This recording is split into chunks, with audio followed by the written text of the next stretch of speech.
Story telling technique दुनिया बदल सकती है। अगर आप फ्रीलांसर हो, स्टूडेंट हो, जॉब सीकर हो, कंटेंट क्रिएटर हो या किसी भी फील्ड में काम करते हो जिसमें आपको क्लाइंट्स, ऑडियंस या स्टूडेंट्स कन्विंस करने होते हैं, तो आज का वीडियो आपकी लाइफ चेंज कर सकता है। मुझे ये वीडियो बनाने का आइडिया तब आया जब मैंने देखा कि ज्यादातर लोग अपनी बात तो रख देते बट इम्पैक्ट क्रिएट नहीं कर पाते। कोई भी क्लाइंट हो, एम्प्लॉयर हो या ऑडियंस हो, वो तभी सुनेंगे जब आपकी कहानी पावरफुल होगी। लेकिन ज्यादातर लोग सिर्फ फैक्ट्स बोलते हैं, इमोशंस नहीं जोड़ते। मैंने स्टोरी टेलिंग की पावर देखी है। जो लोग स्टोरीज को सही तरीके से यूज करते हैं वो नॉर्मल स्किल्स वाले लोगों से 10x ज्यादा सक्सेसफुल होते हैं। और अगर आप भी अपनी स्टोरी टेलिंग को 189% बेटर करना चाहते हो तो आज मुझे बस अपना 8 मिनट दे दो। आज मैं आपको वो सारे सीक्रेट शेयर करूंगा जो दुनिया के सभी बेस्ट स्टोरी टेलर्स की बुक्स, वीडियोस, पॉडकास्ट से 2 साल में सीखा है। तो रेडी हो? क्या आपने नोटिस किया है कि कुछ रील्स ऐसे होते हैं जो आप बिना स्क्रॉल किए पूरा देख लेते हो, मतलब लिटरली आपके हाथ रुक जाते हैं। और वही दूसरी तरफ कुछ रील्स बस अच्छे विजुअल्स के साथ आते तो है और बिना किसी इम्पैक्ट के चले भी जाते हैं। क्या फर्क है?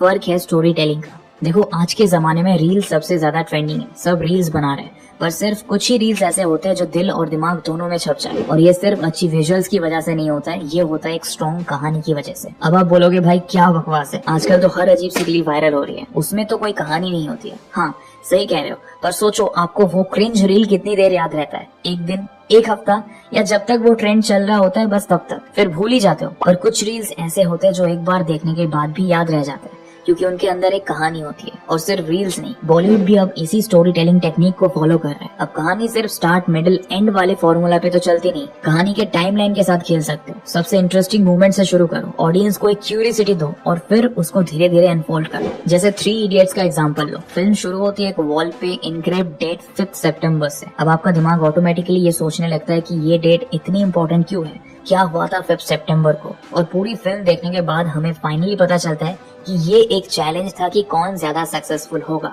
मतलब पूरा मूवी एक इवेंट को फॉलो करता है। इसी तरह हर स्टोरी में एक इवेंट, एक कैरेक्टर या एक मिस्ट्री होती है जो लोग फॉलो करते हैं। अगर आप स्टोरी टेलिंग सीखना चाहते हो तो बस इतना याद रखो कि स्टोरी किसी भी पॉइंट से शुरू हो सकती है, बस ऑडियंस का इंटरेस्ट बनाए रखना सबसे इम्पोर्टेंट है। ओके, तो पहला सीक्रेट है एस्टैब्लिश अ लोकेशन। देखो, स्टोरी टेलिंग का एक बेसिक रूल है, शो डोंट टेल।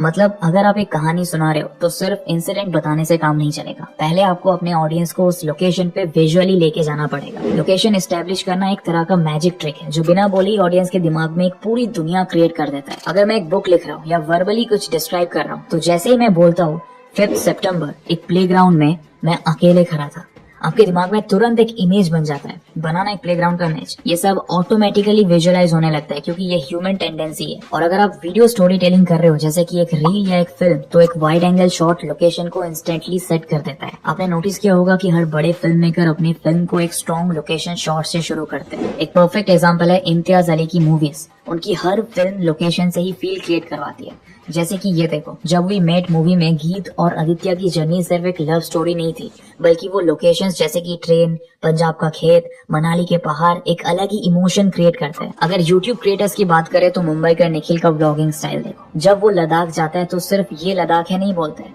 बल्कि वो दिखाता है वहाँ की हवा ठंडी है, कैसे रोड ट्रिप में सीनरी बदल रहा है, और उसके एक्सप्रेशन से पता चलता है कि वो उस जगह को फील कर रहा है। इस वजह से ऑडियंस उसके व्लॉग से इंस्टेंटली कनेक्ट करती है। अब दूसरा सीक्रेट है show what you are doing and what are your emotions. अब जब ऑडियंस ने लोकेशन इमेजिन कर ली तो अगली चीज जो उनके दिमाग में आएगा वो ये है कि बंदा कर क्या रहा है। अब आप क्या कर रहे हो उसको बताने का 2 तरीका है, एक बोरिंग और एक क्रिएटिव। बोरिंग तरीका होता है मैं एक चाय की दुकान पे बैठा हूँ और चाय पी रहा हूँ। लेकिन क्रिएटिव तरीका होता है एक गर्म चाय का कप हाथों में था, धुआं ऊपर उठ रहा था और उसके साथ उठ रहा था मेरे दिमाग में एक बड़ा सवाल, क्या जो मैं करने जा रहा हूँ वो डिसीजन सही है?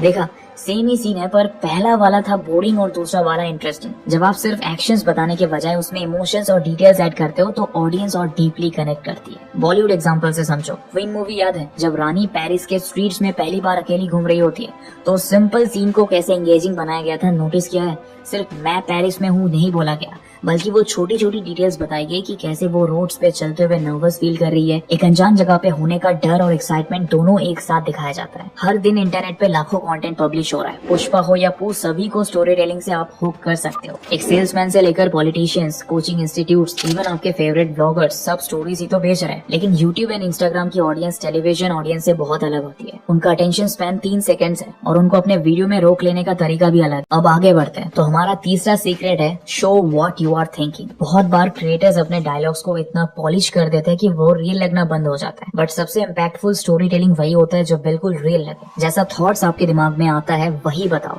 Raw and unfiltered. Fancy English words use मत करो। ये देखो, तमाशा फिल्म में रणवीर कपूर का कैरेक्टर वेद जब खुद से कंफ्यूज होता है तो उसके मोनोलॉग्स एकदम रॉ होते हैं। वैसा नहीं कहता कि I am currently experiencing N existential crisis, बल्कि वो चिल्लाता है, तू वो नहीं है जो तू दिख रहा है, समझ रहा है, तू वो नहीं है। ये लाइन पावरफुल इसीलिए है क्योंकि ये वैसे ही बोली गई है जैसे कोई इंसान एक्चुअली टेंशन में सोचेगा। पंचायत वेब सीरीज में जितेंद्र कुमार का कैरेक्टर अभिषेक जब एक रूरल विलेज में एडजस्ट करने की कोशिश कर रहा होता है तो उसकी सोच एक नॉर्मल अर्बन इंसान जैसी होती है। जब कोई उसे पूछता है आप यहाँ कैसे आए, तो वो कोई ड्रामेटिक आंसर नहीं देता है, वो बस कैजुअली कहता है इंजीनियरिंग की थी, MBA नहीं हो पाया तो यहाँ आ गए। समझ रहे हो? और फोर्थ सीक्रेट भी सुन लो, टेल दी डायलॉग्स। एक बात बोलूंगा तो बिलीव करोगे, सिर्फ बिलीव करना है, सवाल नहीं। Write like an author. जी हाँ, अगर तुम्हारे स्टोरी में कोई और कैरेक्टर भी है तो उसके डायलॉग्स इंक्लूड करो, जैसे कि मैं रोड पे चल रहा था और किसी ने मुझे रोका। इतने बोरिंग तरीके से स्टोरी टेलिंग नहीं करना है। इसकी जगह आप बोल सकते हो, मैं रोड पे चल रहा था तभी पीछे से आवाज आया, ओए रुक जा यार, पहचाना? तो मैंने मुड़ के देखा तो मेरा बचपन का दोस्त साहिल था। अब समझ में आया डिफरेंस?